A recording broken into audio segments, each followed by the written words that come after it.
You get nothing. You're not his real family anymore, my stepmother Diane screamed, physically shoving me toward the front door of my childhood home while my father's body was still warm in the ground. Pack your things and get out. This is my house now, my children's inheritance. Her two adult children, Bradley and Tiffany, stood behind her with matching smirks, already mentally dividing up everything my father had spent 40 years building. What none of them knew, what I'd kept secret since my father had told me 6 months before his death, was that the estate they were so eager to claim didn't exist in the way they imagined. The funeral had been 2 hours ago. My father, William Preston, had died of pancreatic cancer at 67, a brutal, fast disease that had taken him from diagnosis to death in 8 months. I'd flown home from Seattle the moment I'd learned, taking leave from my architecture firm to spend his final months by his side. Diane had resented my presence from day one. She'd married my father 12 years ago, when I was 22 and already living across the country. I'd never warmed to her. She was cold, calculating, and transparently interested in my father's money. But Dad had been lonely after my mother's death, and Diane had been charming enough to fool him. Or so I'd thought. In the final weeks of his life, Dad had revealed a different story. I've always known what she was, he'd told me during one of our last conversations, his voice weak, but his mind still sharp. I married her because I was tired of being alone. I gave her a comfortable life. But I never forgot who my real family was. What do you mean? There's a trust, sweetheart. Set up years ago, before I even met Diane. Everything important is in that trust. The house, the investments, the business shares. Diane doesn't know about it. Neither do her children. Why are you telling me this now? Because I want you to be prepared. After I'm gone, she'll try to push you out. She'll claim everything is hers. Let her believe it. Let her make her move. And then let the lawyers handle the rest. Dad, that sounds like a trap. He'd smiled. The same mischievous smile I remembered from my childhood. It's not a trap. It's justice. Diane has spent 12 years treating you like an outsider in your own family. She spent my money on her children while barely acknowledging your existence. She's earned what's coming. What about Bradley and Tiffany? They're not responsible for their mother's behavior. They're 32 and 28 years old. Old enough to have treated you with basic human decency. They chose not to. They chose to follow their mother's lead. Choices have consequences. I tried to argue, but Dad had been firm. The trust was irrevocable. The terms were set. All I had to do was wait. Now, 3 days after the funeral, standing on the sidewalk with a suitcase containing everything Diane had allowed me to take, I was still waiting. My phone buzzed. A text from my best friend, Maya, who'd flown in for the funeral and was staying at a nearby hotel. Are you okay? What happened? Got thrown out. Diane claimed everything. I'm coming to you. That bitch. Want me to go back there and fight her? No. Just wait. Dad had a plan. The call from the estate lawyer came 3 days later. I was sitting in Maya's hotel room, eating takeout and trying not to think about how empty my life had become. My father was gone. My childhood home was occupied by people who hated me. Every memory of my mother, my childhood, my family, all of it was in that house, and I wasn't allowed to touch any of it. Then my phone rang. Ms. Preston? This is Lawrence Caldwell from Caldwell and Associates. I was your father's attorney. Yes, Mr. Caldwell. I remember you from the funeral. I need to inform you that I've just concluded a very interesting conversation with Mrs. Preston, your stepmother. She contacted me expecting to discuss the probate of your father's estate. And I had to explain to her that there is no estate to probate. Not in the way she was expecting. I felt a grim satisfaction settle in my chest. The trust. Exactly. The William Preston Family Trust, established in 2008, 6 years before your father married Diane.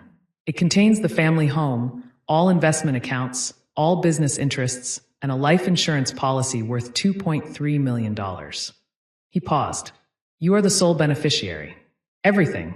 Everything. The trust was designed to bypass probate entirely. It transferred to you automatically upon your father's death. Diane has no claim to any of it. What about the house? She's living there right now. She threw me out. She's living in your house. Illegally, I might add, since she has no ownership rights. I've already begun the process of formal notification. She has 30 days to vacate. She's going to fight this. She's welcome to try. The trust is ironclad. I drafted it myself, and your father reviewed it annually to ensure there were no vulnerabilities. Diane was never added as a beneficiary, never given any rights to trust assets. She was specifically excluded, with documentation explaining why. Documentation. Your father kept records. Receipts, bank statements, emails. Evidence of how Diane spent money on her children while excluding you from family events.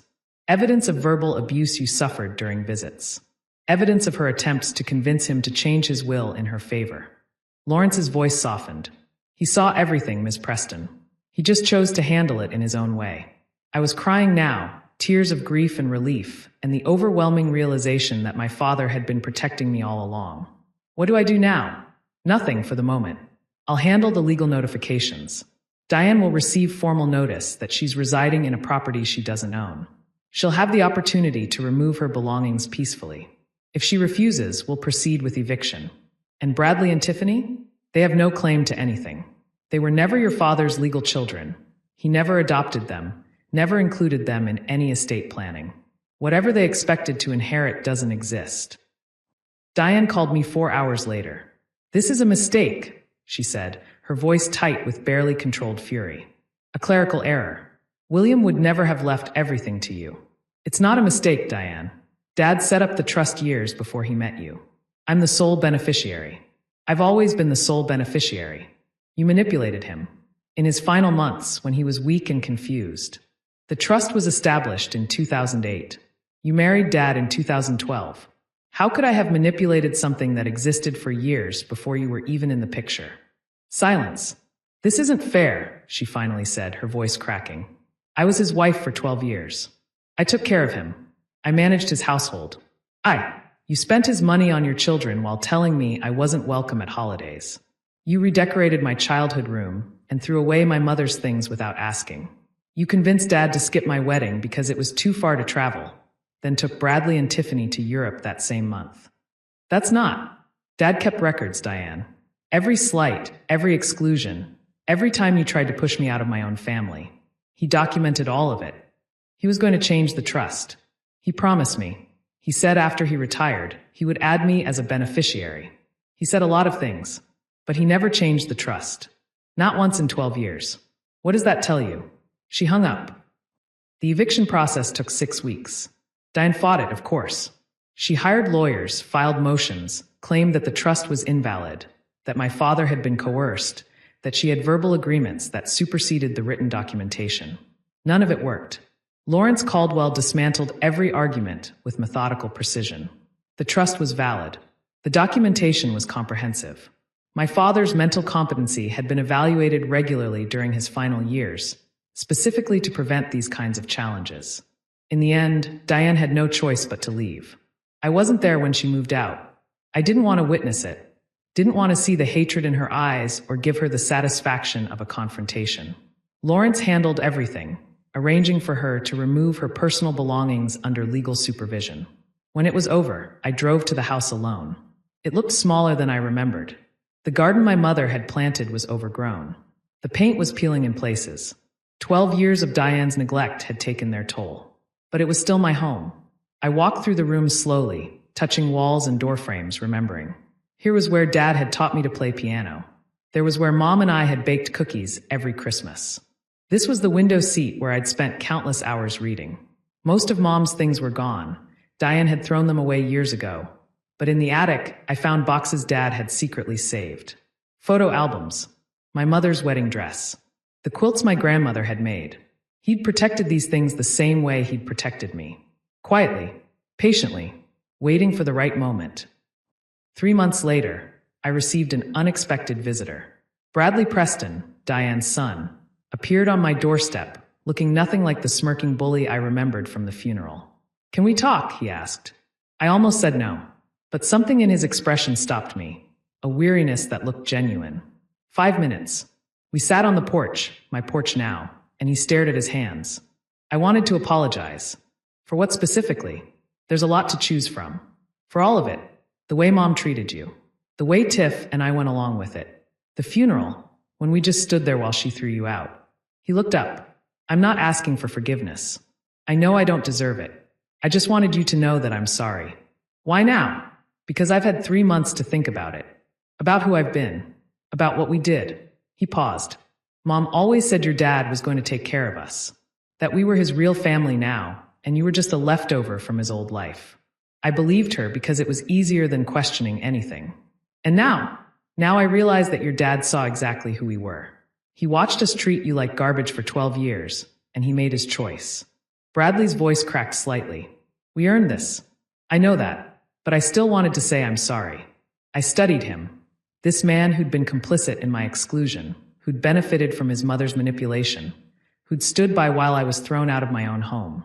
Where's Diane now? Living with Tiffany. They're still trying to find ways to challenge the trust.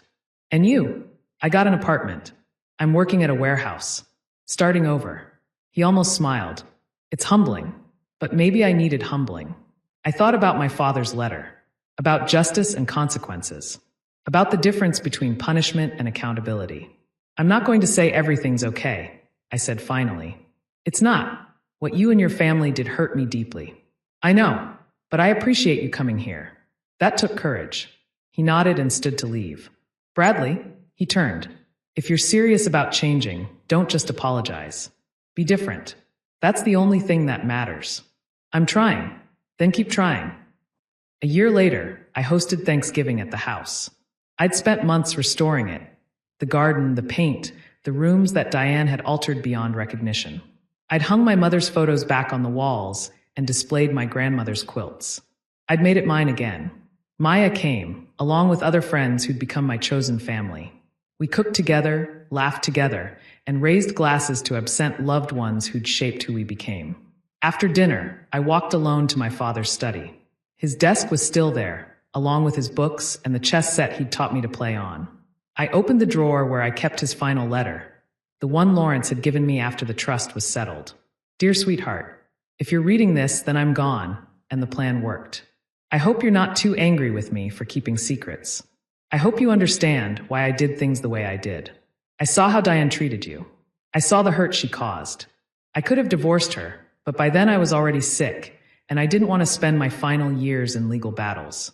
I chose a different path, one that would protect you and hold her accountable at the same time. The house is yours now. The money is yours. But more than that, I hope you know how much you were loved.